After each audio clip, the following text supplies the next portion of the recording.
Do you ever feel like whenever you get a raise, it just isn't enough? You make more money, but you don't really see a difference in your bank account?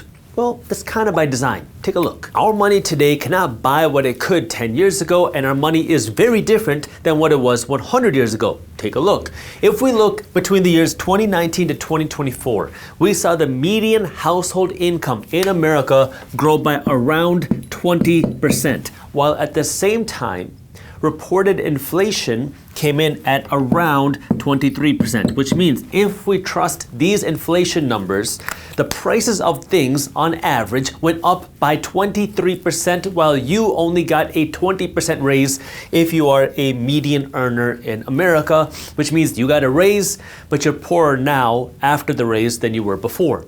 You can start to see the problem.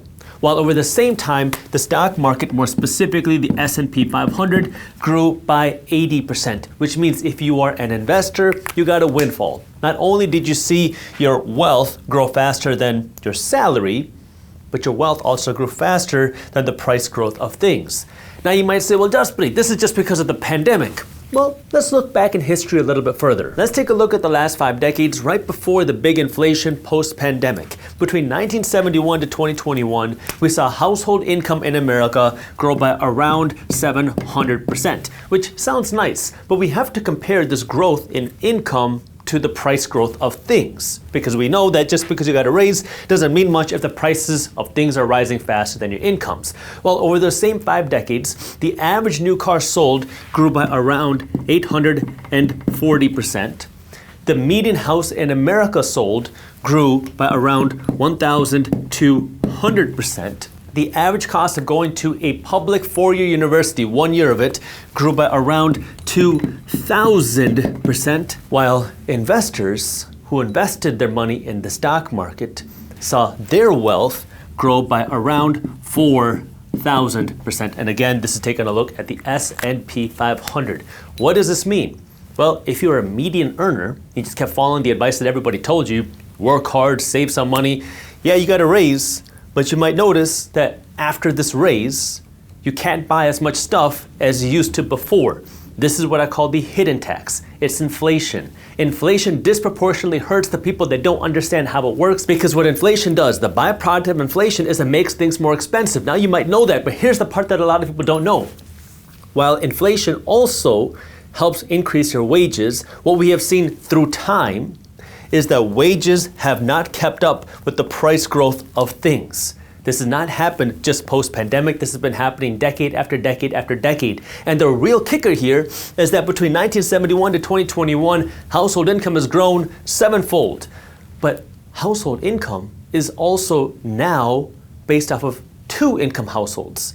Back in the early 1970s, it was based off of 1-income households, because the way it worked back in the early 1970s was the man went to work and the woman didn't. So this income growth that we're seeing, the 700%, is not only based off of the raise that you got, it's also based off of twice as many income earners in one household. And even though you have twice as many income earners in one household, the income growth that we have seen hasn't kept up with the price growth of things, and it hasn't kept up with the wealth growth of investors.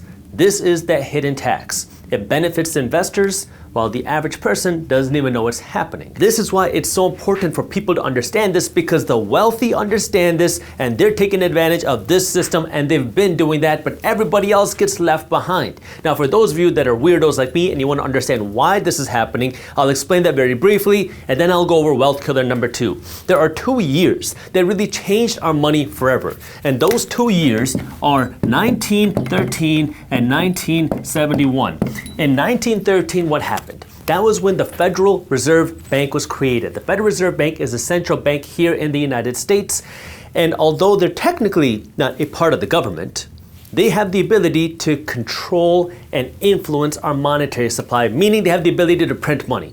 But there was a limit to how much money the Federal Reserve Bank could print, because back in the early 1900s, our dollars, what we call money, was backed by physical gold. So if the Federal Reserve Bank wanted to print more money, we needed more collateral, which was physical gold, in order to justify printing more money. So that kind of kept the money printing in check because our money was backed by gold. But then that changed in 1971 when then President Richard Nixon took the United States dollar off of the gold standard because the United States government had a lot of bills to pay and didn't have the money to pay it. So instead of declaring default, which would have created that financial crisis that a lot of people were concerned about, President Richard Nixon took the dollar off of the gold standard. I have directed Secretary Connally to suspend temporarily the convertibility of the dollar into gold or other reserve assets, which meant the Federal Reserve Bank, which was created in 1913, could now print essentially an unlimited amount of money. So now, 1971, the United States government gets a blank check, they pay off all their bills, and, well, everything was solved because now the government didn't default. But then it created a new problem. And the problem was inflation. Because when you keep creating more dollars without having more wealth, more gold, well, the value of each individual dollar goes down, causing the prices of things to go up. This is why your financial education is so important, so you can become an investor and take advantage of this. And again, for those of you that are investors or want to be investors, my team at Briefs Media publishes a free daily newsletter called Market Briefs, where we break down what's happening in things like the economy and housing and stocks and crypto and the global markets into a fun and witty and easy to read newsletter. It's completely free. We have hundreds of thousands of investors that are reading Market Briefs every morning, and it's a lot of fun. So if you have not joined Market Briefs yet, I have the link for you to join down in the description below. If you enjoyed this clip and you want to continue your financial education journey, I have another video that I think you'll love. All you got to do is click that button right over there. And for those of you who want to stay up to date on the top finance and business news, you can join Market Briefs, my free financial newsletter, by clicking that button below. Thank you for watching, and I'll see you in the next one.